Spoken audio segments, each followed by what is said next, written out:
छांगुर की हकीकत जब सामने आई तो शासन प्रशासन के होश उड़ गए। उसके खिलाफ कार्रवाई शुरू हुई तो ऐसी ऐसी सच्चाई सामने आने लगी जिन पर यकीन करना आसान नहीं था। छांगुर ने अपने आसपास रहस्यों से भरी दुनिया बसा ली, जहां तक सिर्फ कुछ खास लोगों को ही पहुंचने की इजाजत थी। पूरा पुल चाहता था कि धर्मांतरित हो जाओ, हम आपको पैसा देंगे, आप मुस्लिम हो जाइए। 6 महीना साथ काम किया हमने। उसके बाद हमको दबाव बनाया कि अगर नहीं धर्म परिवर्तन बदलते हो तो तुमको मार धारेंगे, जान से चले जाओगे, तुम्हारे बच्चे बर्बाद है। 5 लाख रुपया दे रहा था। ये एकर इतना जलवा है बाबा का कि पुलिस दरोगा कोतवाल साहब कोई नहीं सुनवाई करत है, पैसा की वजह से। का इतना प्रभाव है बलरामपुर जिले में, कोई अधिकारी उसके खिलाफ नाम भी सुनना पसंद नहीं करता है। छांगुर बाबा की असलियत ऐसी निकली जिसने शासन और प्रशासन दोनों की नींद उड़ा दी। काफी बड़ी मात्रा में फॉरेन फंड्स भी प्राप्त किए गए। धर्मांतरण के लिए एक रेट कार्ड थे जो इनके एजेंट्स को धन दिया जाता था, काफी बड़ी अमाउंट में था। जो फॉरेन फंडिंग हुई वो लगभग 40 अकाउंट्स में आई। छांगुर बाबा कोई आम इंसान नहीं था, वो अपने आप में जालसाजी और जिहादी सोच की दुनिया थी, जिसे उसने खुद रचा था, खुद चलाता था और उसमें घुसने की इजाजत सिर्फ उसे थी, जिसे वो इसके लायक समझता था।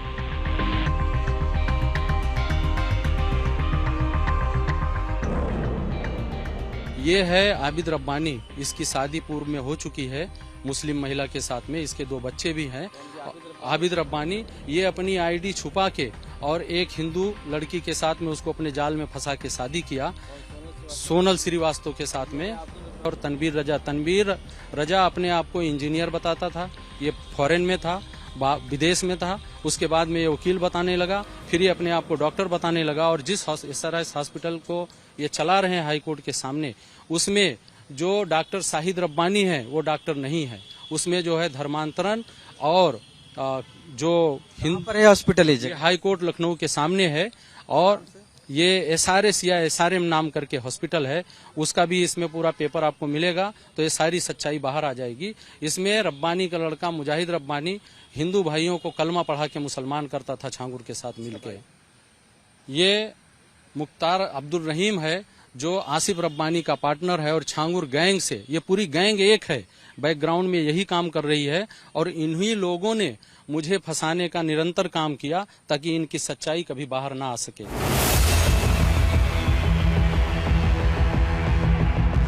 छांगुर का आश्रम, यह ठिकाना एकदम किले की तरह था, ऊपर से शांत, भीतर से तूफानी। यहाँ हर दीवार, हर कमरा, हर कोना एक राज छुपाए बैठा था। उसके आसपास एक चुनिंदा दायरा था जो सिर्फ वफादारी और खामोशी के बदले हिस्सा पाता था उस दुनिया में।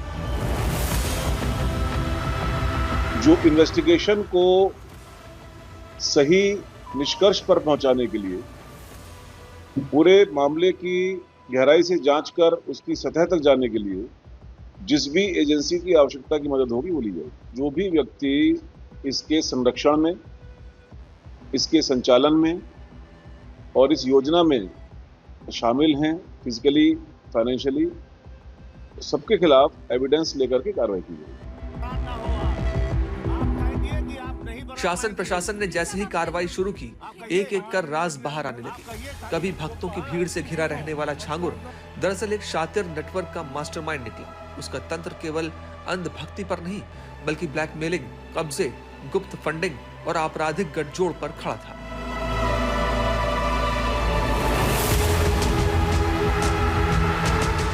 सबसे बड़ा सवाल यह है कि कौन थे छांगुर बाबा के करीबी और किसे दी गई कौन सी जिम्मेदारी।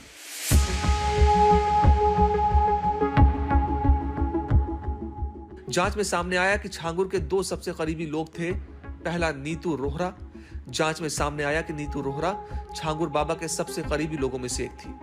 उसे बाबा के संपर्क सूत्र और फाइनेंशियल हैंडलर के रूप में जाना जाता था। कहा जाता है कि बाबा के बड़े बड़े डील्स, चंदा और प्रॉपर्टी लेन देन में नीतू की अहम भूमिका थी। वो सिर्फ एक भक्त नहीं थी, बल्कि छांगुर की पूरी साम्राज्यिक व्यवस्था की मुख्य ऑपरेटर थी। बाबा से मिलने वालों की स्क्रीनिंग, VIP को मैनेज करना, सोशल मीडिया पर उसकी छवि को संवारना, ये सब नीतू के जिम्मे था।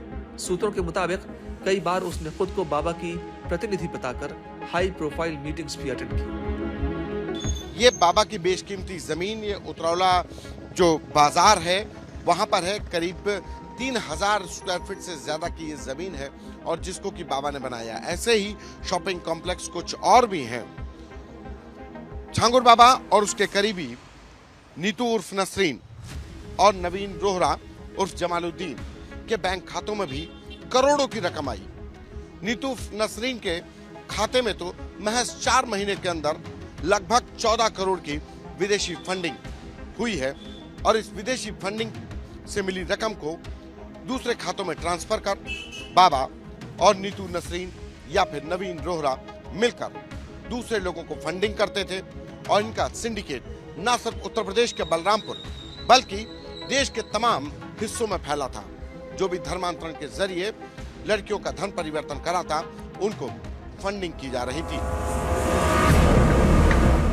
अब जांच एजेंसियां ये भी खंगाल रही हैं कि क्या नीतू सिर्फ सहयोगी थी या इस पूरे जाल की रणनीतिकार, क्योंकि छांगुर बाबा के साथ नीतू ही लखनऊ के होटल से पकड़ी गई है। इसके अलावा छांगुर बाबा का दूसरा राजदार नवीन रोहरा है। जांच एजेंसियों की नजर में अब यह नाम सिर्फ एक जानकार नहीं बल्कि पूरे नेटवर्क का साइलेंट ऑपरेटर बन गया है। नीतू और नवीन भी धर्म परिवर्तन करके जमालुद्दीन और नसरीन बन चुके हैं।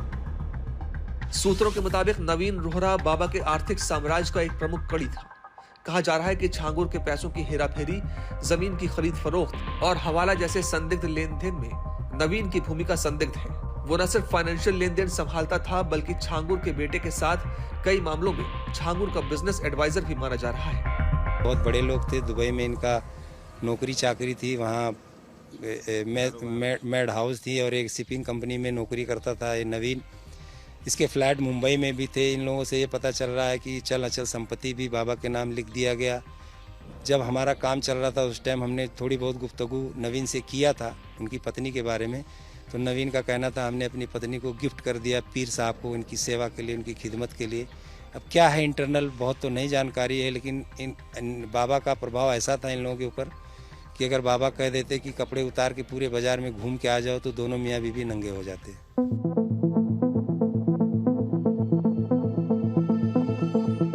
छांगुर के करीबी लोगों के बीच नवीन की पहुंच और उसके निजी नेटवर्क की गहराई भी अब सवालों के घेरे में है। जांच में सामने आया कि छांगुर के करीबी प्रशासन और राजनीति के कुछ हिस्सों तक अपनी पहुंच रखते थे।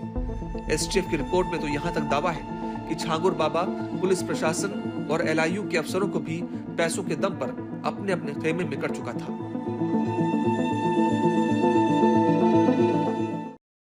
छांगुर बाबा ने खुद को सूफी संत हजरत बाबा के रूप में प्रचारित किया। शिजरे तैयबा नाम की किताब के जरिए इस्लाम धर्म और हिंदुओं के खिलाफ प्रचार करता था। वो कुछ दिनों पहले लखनऊ की गुंजा गुप्ता का मामला सामने आया, जिसे छांगुर के गिरोह के सदस्य अबू अंसारी ने अमित के छद्म नाम से प्रेम जाल में फंसाया और बाद में मुस्लिम धर्म अपनाने के लिए मजबूर किया। जब हिंदू संगठनों के प्रभाव में आकर कुछ लोगों ने घर वापसी की तो छांगुर कानून के रेडार पर आ गया।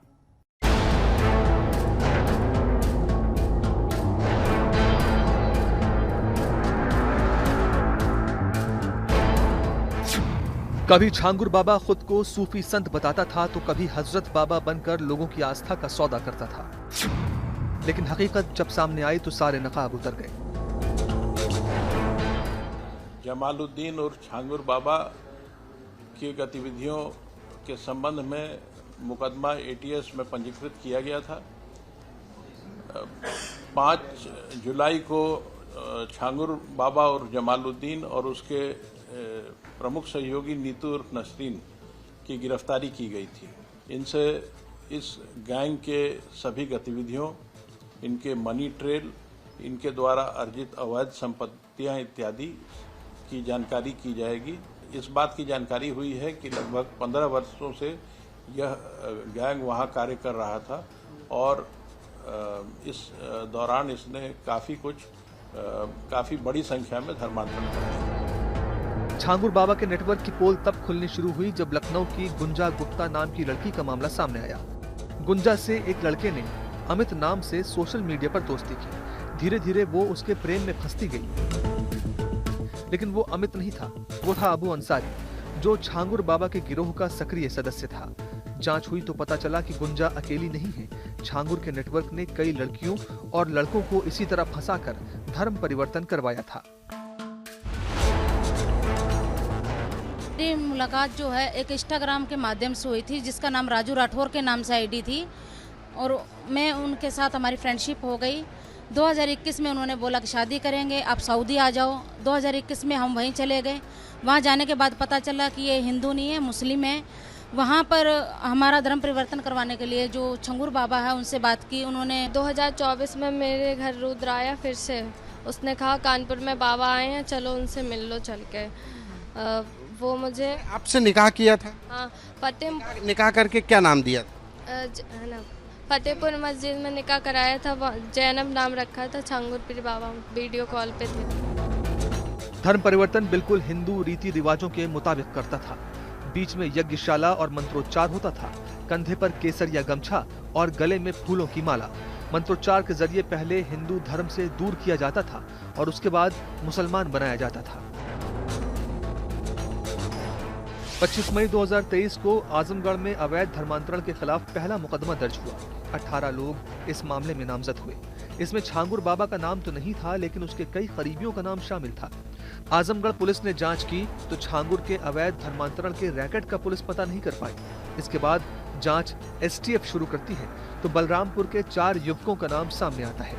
नवंबर 2024 में छांगुर समेत 9 आरोपियों के खिलाफ मामला दर्ज किया गया और तब से पुलिस उसे तलाश कर रही थी। इस प्रकरण में जब प्रत्येक मुलजिम के विरुद्ध साक्ष्य संकलन की कार्रवाई पूरी हो जाती है, उसके बाद ही गिरफ्तारी की जाती है। एसटीएफ ने अपने जांच में काफ़ी साक्ष्य संकलित किए थे और जहां जहां उन साक्ष्यों के बारे में पुख्ता तथ्य इकट्ठा कर लिए गए हैं, जिन मुलजिमों के विरुद्ध पुख्ता तथ्य प्राप्त हो गए हैं, उन सब की गिरफ्तारी कर ली गई है। आगे की कार्रवाई जारी रहेगी। 7 महीने से यूपी एसटीएफ जिसे तलाश कर रही थी वो उत्तर प्रदेश के डीजीपी मुख्यालय से सिर्फ 10 किलोमीटर दूर अंडरग्राउंड था। यूपी एटीएस के दफ्तर से करीब 20 किलोमीटर दूर जमालुद्दीन उर्फ छांगुर बाबा अपनी गर्लफ्रेंड नसरीन के साथ आराम से 81 दिनों तक इसी होटल में छिपा रहा। यानी छांगुर बाबा ने अपना ठिकाना बदल लिया होता तो यूपी एटीएस को फिर कुछ हासिल नहीं होता। 16 अप्रैल से जमालुद्दीन उर्फ छांगुर बाबा स्टार रूम्स, ये होटल है, स्टार रूम्स के इस होटल में जहां पर किराए पर रूम मिलते हैं, यहाँ पर वो रह रहा था। रूम नंबर 102 में जमालुद्दीन के साथ उसकी करीबी नीतू नवीन रोहरा, जिसका पति नवीन रोहरा पहले ही गिरफ्तार कर जेल भेजा जा चुका है। जमालुद्दीन और नीतू उर्फ नसरीन ये दोनों ही रूम नंबर 102 में रुके रहे और 16 अप्रैल से लेकर 5 जुलाई तक लगातार दोनों ही बाप बेटी बनकर यहाँ रहे। होटल वालों ने पूछा इतने लंबे समय तक क्यों रुक रहे हैं, तो पहले बताया गया कि एक इलाज कराने के लिए आए हैं, फिर बताया गया कि बेटे का केस चल रहा है, उस केस की पैरवी के लिए रुके हुए हैं। दोनों छिपे हुए थे, इसी होटल में रुके हुए थे। 16 अप्रैल से 5 जुलाई तक लगातार ये करीब 2 महीने तक दोनों लोग यहाँ रुके रहे और उसके बाद यूपी एटीएस ने 5 जुलाई को इन दोनों को यहाँ से गिरफ्तार किया। धीरे धीरे ही सही छांगुर बाबा के खिलाफ एफआईआर और जांच का शिकंजा कसने लगा। जांच एजेंसियों ने जब छांगुर के सोशल मीडिया, नेटवर्क और किताबों को खंगाला, तब जाकर लोकेशन की जानकारी मिली। Phone records, chats, bank details और कई पीड़ितों के बयान मिलने के बाद उत्तर प्रदेश एटीएस और लोकल इंटेलिजेंस यूनिट ने एक बड़ी रेड प्लान की। कई शिकायत करने वाले लोगों में बलरामपुर में रहने वाला एक ये शख्स भी था जो बार बार प्रधानमंत्री को पत्र लिख रहा था। 19 तारीख 4 महीना 2023 में इनकी शिकायत हमने प्रधानमंत्री जी और रक्षा मंत्री जी, मुख्यमंत्री जी, सारे लोगों को हमने रजिस्ट्री द्वारा शिकायत किया। जहां तक मुझे जानकारी है कि एसपी आवास में इसका रहना होता था। मतलब एसपी बलरामपुर जी, ये 2000 एसपी था उस समय राजेश सक्सेना जी थे और नम्रता शुक्ला जी थी जो एडिशनल एसपी थी, नम्रता श्रीवास्तव जी। अच्छा।